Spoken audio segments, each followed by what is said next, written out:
दोस्तों जय माता दी। आज हम बात करने वाले हैं शुक्र ग्रह शासित तुला राशि के अनुशासन प्रिय, लोकप्रिय, सौंदर्य पसंद करने वाले, अनुशासित और बुद्धिमान जातकों की। आपकी जो तुला राशि है ना, वो इन 3 नक्षत्रों में आती है। चित्रा के अंतिम 2 चरण और स्वाति के पूरे चरण। तो इन 3 नक्षत्रों में आपकी राशि कुछ अलग अलग फल कथन लेकर आ रही है, और ऐसा हमारे विद्वान लोग मानते हैं कि नक्षत्र हमारे ऊपर राशियों से कहीं अधिक प्रभाव डालते हैं। यदि हम नक्षत्रगत उपाय करें तो हम ज़्यादा अच्छा अपनी ज़िंदगी में कर सकते हैं। तो चलिए करते हैं। तो सबसे पहले चित्रा नक्षत्र की बात करें, इसके तृतीय और चतुर्थ चरण में ये तुला राशि आती है। शुक्र तुला राशि के शासक ग्रह हैं, और जो चित्रा है ना, इसके देवता हैं त्वष्टा। देवता जो हैं वो हैं त्वष्टा, और पता स्वामी है मंगल। तो मंगल के कारण ऊर्जावान थोड़े ज्यादा हो जाते हैं यदि आपकी तुला राशि और चित्रा नक्षत्र है तो। भाई शुक्र का ज्ञान आपके पास होता है, शुक्र का अनुशासन प्रियता आपके पास होती है, संतुलित जीवन आपका होता है। परंतु जब मंगल आते हैं तो आपको वो थोड़ा सा ऊर्जावान, एनर्जेटिक कर देते हैं। तो शुक्र और मंगल दोनों के मिलकर आपके ऊपर गुण आते हैं।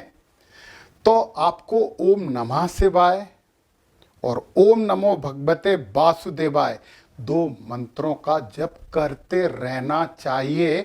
और आपका आराध्य वृक्ष है बेल, बील पत्री वाला बेल।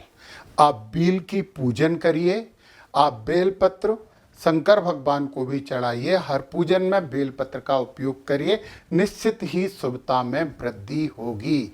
आपको रंग बिरंगे वस्त्र बहुत पसंद हैं, सजावटी सामान के प्रति तो आप पूरे के पूरे दीवाने हैं, सुंदर हैं, मेहनती हो, हिम्मत भरो। और एक सबसे अच्छी बात यह है कि जब परिस्थितियां विपरीत हो जाती हैं तो आपका धैर्य देखते ही बनता है, आपका संयमित व्यवहार देखते ही बनता है।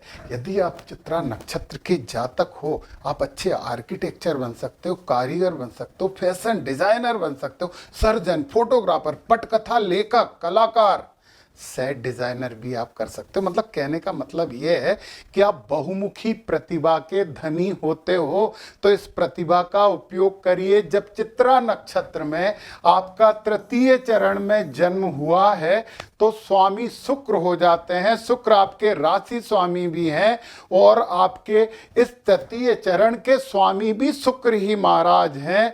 और आप बहुत अच्छा धनार्जन करते हो, और आप में प्रेम की भावना अत्यधिक होती है, संबंध बनाने में आप मास्टर होते हो। तो ओम नमो भगवते वासुदेवाय और लक्ष्मी नारायण की पूजन करिए, निश्चित ही शुभता प्राप्त होगी। चलिए चतुर्थ चरण की बात करते हैं। अब 2 बार मंगल आ गए तो ऊर्जा तो आपकी बहुत बड़ी चढ़ी होगी। तो बहुत ऊर्जावान जातकों की बात कर रहा हूँ। सृजनात्मकता, कंस्ट्रक्टिविटी, यूनिक आपके पास बहुत अच्छी होगी, और लाभ कमाने का एक भी अवसर आप नहीं छोड़ेंगे। अपने पार्टनर, जीवन साथी से थोड़ी मृदुता से व्यवहार करिए। मंगल महाराज को मनाने के लिए हनुमान चालीसा का पाठ आपको करना चाहिए, हनुमान जी की भी आराधना करनी चाहिए। तो दाम्पत्य जीवन में और सहयोगियों के साथ जो अनबन आपकी होगी उसमें बहुत कमी हो जाएगी, और आप बहुत अच्छा करेंगे। तो चलिए अब हम तुला राशि के अगले नक्षत्र स्वाति नक्षत्र की बात करते हैं। तो दोस्तों जो स्वाति नक्षत्र हैं, इसके देवता हैं वायु। ओम वायवे नमः। और इसके स्वामी हैं राहु। ओम राम राहवे नमः। इन दोनों का आपको जप करते रहना चाहिए। ओम वायवे नमः, ओम राम राहवे नमः है। और आपके लिए पवित्र वृक्ष है अर्जुन और तुलसी जी। तो मेरी सलाह ये है कि तुलसी जी को नित्य जल चढ़ाइए, ओम सुभद्राय नमः के और दीपक वीपक भी लगा दे तो बहुत शुभता प्राप्त होगी, बहुत अच्छा होगा। तो आप थोड़े से एग्रेसिव होते हैं, दमनशील होते हो, किसी को भी दबा के कार्य करना चाहते हो, किसी को भी प्रेशराइज करके आप कार्य करवाना चाहते हो, परंतु शुक्र आपकी राशि के स्वामी है ना, तो इतना ज्यादा तो आप प्रेशर नहीं लगाओगे। मेहनती हो, मधुर वाणी है, तो फिर मैंने बोला कि आप किसी को प्रेशराइज करके काम करवाओगे, परंतु वाणी मधुर है तो कैसे प्रेशर करोगे? तो आप वाणी के ही आधार पे उसे अपना काम करवा लोगे। सात्विक एवं तामसिक दोनों ही प्रवृत्ति आपकी होती हैं। कई बार आपके जैसा सात्विक कोई नहीं दिखाई देता, कई बार लगता कि अरे बड़ा तामसिक है, परंतु स्वभाव तो मधुर है। जीत आपका उद्देश्य होता है, जीतना ही जीतना है, बस जीत चाहिए। आप व्यवसाय में भी सफल होते हो, नौकरी में भी सफल होते हो, गेम्स में भी आप सफल होते हो, आप गायक बन सकते हो, सॉफ्टवेयर इंजीनियर बन सकते हो, पता है आप अच्छे शिक्षक भी हो सकते हो, राजदूत, वकील, न्यायाधीश, राजनयिक, अरे क्या नहीं है। जो चुनोगे वो करोगे, क्योंकि जीत तो आपको चाहिए ही चाहिए। चलिए, ये जो चरण है, प्रथम चरण, हमने बोला कि हर चरण की ऊर्जा अलग होती है, और जब आप प्रथम चरण में आएंगे तो गुरु महाराज उसके स्वामी हैं, तो मेधावी हो जाएंगे, ज्ञानवान हो जाएंगे, बुद्धिमान होंगे, खुले विचार आपके होंगे, आपका बोलना असाधारण रहेगा। लोग सुनेंगे क्या बोला यार, क्या बोला इसने, असाधारण वक्ता हो सकते हैं। आप लिखोगे बहुत अच्छा, और यदि आप टीचिंग वाले क्षेत्र में आ गए ना तो लोग आपके फैन हो जाएंगे। तो गुरु महाराज को और शुभ करने के लिए आपको क्या करना चाहिए? गुरु और गुरुवत लोगों का सम्मान करना चाहिए। केले के पेड़ की पूजन करिए आप, गुरुवार के दिन पीले कपड़े पहनिए, बहुत अच्छा होगा। चलिए, द्वितीय चरण, दूसरी ऊर्जा की बात कर रहे हैं, और इसके स्वामी होते हैं शनि महाराज। शनि महाराज मेहनती बनाते हैं, परंतु शुक्र आपके राशि स्वामी, राहु आपके नक्षत्र स्वामी, वायु आपके नक्षत्र देवता। थोड़े नाजुक मिजाज हो जाओगे, परंतु सद्व्यवहारी रहोगे। आध्यात्मिकता आप में थोड़ी सी बड़ी रहेगी, परंतु भौतिक सुख सुविधाओं को आप बहुत ज्यादा पसंद करोगे। तो शंकर भगवान की पूजन भी आप शुरू करिए, और कोशिश करिए कि आप शुक्रवार के दिन पीपल के पेड़ के नीचे दीपक जरूर लगाएं, शुभता बढ़ेगी। और अब हम तीसरे चरण की बात कर रहे हैं, तो इसके स्वामी भी तो शनि हैं। गंभीर होगे, सबसे अच्छे से बात करोगे, और सुखी बहुत रहोगे, हर मामले में सुखी रहोगे, सद्व्यवहारी भी रहोगे, नाजुकपन थोड़ा रहेगा, परंतु मेहनती भी रहोगे। तो शनि महाराज को मना लें, ओम सम शनिश्चराय नमः का जप करें, शंकर भगवान की आराधना भी कर दें तो और अच्छी बात होगी। अब हम चौथे चरण की बात करते हैं। चतुर्थ चरण के स्वामी भी शनि ही हैं। पता, आप शास्त्रों के ज्ञाता हो जाओगे, भावुक होगे, कर्जे मत लेना यार। कर्जा लोगे तो चुकाने में बड़ी दिक्कत होगी, इसलिए बिना कर्जे के ही काम करना, सीमित संसाधन उपयोग करके मेहनती हो, मेहनत करना और कमाना, कर्जे से मत कमाना, लोन वोन लेने की कोशिश कम करना। परिश्रमी तो बहुत ज्यादा हो गए, परिश्रमी तो आप और ज्यादा हो गए। तो कुछ लोग इस चरण के स्वामी को गुरु भी मानते हैं, तो कंफ्यूजन नहीं होना चाहिए आपको। यहाँ पे नवमान स्वामी है, थोड़ा बहुत अंतर आ जाता है, तो आप थोड़ा सा एडजस्ट कर सकते हैं। हमें शनि महाराज शंकर जी की पूजन के साथ साथ गुरु और गुरुओं का भी सम्मान करने में क्या बिगड़ा। आपके लिए जो शुभ नक्षत्र हैं वो है घनिष्ठा, मृगशिरा और चित्रा। इन नक्षत्र में जन्मे लोग आपके लिए फायदेमंद होंगे, और इन नक्षत्र में किए गए कार्य भी आपके लिए फायदेमंद होंगे। चलिए दोस्तों, अब हम बात करते हैं तुला राशि का तीसरा नक्षत्र। तो 3 चरणों में ये तुला राशि विशाखा नक्षत्र में आती है। तो हम देखते हैं कि विशाखा नक्षत्र आपके लिए कैसे फल कथन लेके आया है तुला राशि वालों।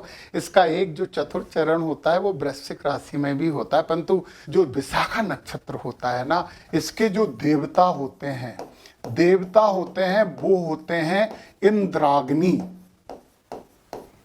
अब आप सोचोगे ये इंद्राग्नि क्या होता है? इंद्र और अग्नि। आप भगवान इंद्र की भी पूजा करो और अग्नि की भी, कोई भी पूजन पाठ करो, हवन जरूर करना। यदि आपकी तुला राशि और विशाखा नक्षत्र है, और वृश्चिक में भी हवन करना पड़ेगा यदि आपका विशाखा नक्षत्र है, और इनके जो स्वामी होते हैं वो गुरु। अब तो आपको सुन के बहुत अच्छा लग रहा होगा कि गुरु महाराज स्वामी हो गए, मतलब विद्वान तो आप हो गए, बुद्धिमान हो गए, ज्ञान के प्रति आप आकर्षित तो होंगे ही होंगे, ज्ञान तो आप लेके मानेंगे। और जो वृक्ष होता है वो आम के पेड़ की पूजा करो। पारिजात का पेड़ भी यहाँ पे अच्छा माना जाता है। ओम इंद्राय नमः, ओम अग्नये नमः। ओम इंद्राय नमः, ओम अग्नये नमः, ये मंत्र आपके लिए मूल मंत्र है। थोड़े आलसी रहते हो यार, परंतु जब काम में जुटते हो तो ईमानदारी से काम करते हो। दिमाग के बहुत तेज हो, सामाजिक हो, और हर किस्म के दाब पेच उपयोग करके आप मंजिल तक पहुंचते ही पहुंचते हो। आप बहुत अच्छे शोधकर्ता हो सकते हो, वैज्ञानिक हो सकते हो, सैनिक हो सकते हो, पता आप कट्टरपंथी भी हो सकते हो, परंतु वक्ता बहुत अच्छे हो। सेना पुलिस वगैरह आपके लिए बहुत अच्छे क्षेत्र हैं। चलिए, यदि आपका प्रथम चरण में जन्म हुआ है तो देखो ना, मंगल महाराज क्या करेंगे? आपको साहसी बना देंगे, ऊर्जावान बना देंगे, थोड़ा सा क्रोधी बना देंगे। महत्वाकांक्षी हैं परंतु वचन के पक्के, मूछ के बाल की कीमत होगी आपकी। एक बार कह दिया सो कह दिया। परिवार में थोड़ी समस्या रहती है तो फिर बचना है ना, क्यों हम समस्या लाएंगे? जय हनुमान ज्ञान गुण सागर, हनुमान जी के आराधक बन जाओ। देखो, गुरु महाराज में गुरु और गुरु जैसे लोगों को आप वैसे ही सम्मान दे रहे हैं। ओम इंद्राय नमः, ओम अग्नये नमः का आप जप कर रहे हैं, और फिर हनुमान चालीसा का पाठ करने लगो, बब्बा जी को इष्ट बना लो। सब कुछ ठीक होगा, परिवार भी अच्छा होगा। यदि आप विशाखा नक्षत्र के द्वितीय चरण में हैं तो इसके स्वामी हैं शुक्र, आपके राशि स्वामी भी तो शुक्र हैं। फिर आपके नक्षत्र स्वामी गुरु हो गए, और फिर आपके चरण स्वामी शुक्र। गुरु गुरु गुरु और गुरु, कितने बुद्धिमान होना है आपको यार, बहुत बुद्धिमान होते हो, एक अच्छे व्यापारी होते हो, अमीर तो आप होते ही होते हो। तो मैं जिनकी बात कर रहा हूं वो बड़े अमीर लोग हैं, भौतिकता बहुत पसंद करते हो, इलेक्ट्रॉनिक्स में तो आपका बहुत ज्यादा इंटरेस्ट है। तो कोई बात नहीं, अच्छी बात है, पैसे कमाते हो तो खर्च करिए, और लक्ष्मी नारायण की पूजा करिए, बहुत शुभता होगी। गुरु और गुरुवत लोगों का भी सम्मान करिए। बाकी ओम इंद्राय नमः, ओम अग्नये नमः का तो आप पाठ कर ही रहे हैं। अब आ गए तृतीय चरण, और स्वामी बुद्ध भी बुद्धिमान तो होते ही होते हैं। आप बड़े चतुर हो जाओगे, परंतु पता नहीं एक अजीब सी चिंता आपके मन में रहेगी, आप थोड़े चिंतित रहने लगोगे। चतुर हो, और एक और बात, चिंतित आप भले ही रहोगे, परंतु जब लोगों से बात करोगे तो आप ऐसी बातें करोगे कि लोगों को मजा आएगा। थोड़े से मजाकी टाइप की अच्छी बातें करोगे, गुदगुदाने वाली बातें करोगे। चरित्र ठीक रखना, चरित्र की थोड़ी सी समस्या हो सकती है, परंतु दूसरे और भी तो हमारे प्लानेट हैं जो कौन कौन से नक्षत्र में, उससे भी तो होता है, परंतु फिर भी अपने चरित्र पे थोड़ा सा ध्यान रखना।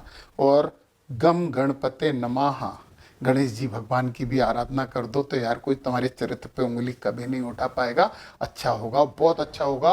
और तीन ही चरण होते, चतुर्थ चरण में तो वृश्चिक राशि आती है। आपके लिए जो शुभ नक्षत्र होते हैं ना, वो सत, विसा, आद्रा और स्वाति, इन नक्षत्र के लोगों से आप फायदा ले सकते हो। इन नक्षत्रों में आप काम करोगे तो आप अच्छा कर सकते हो।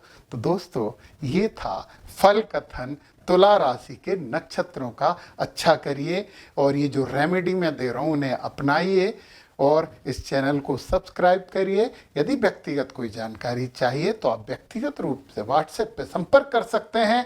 जय माता दी।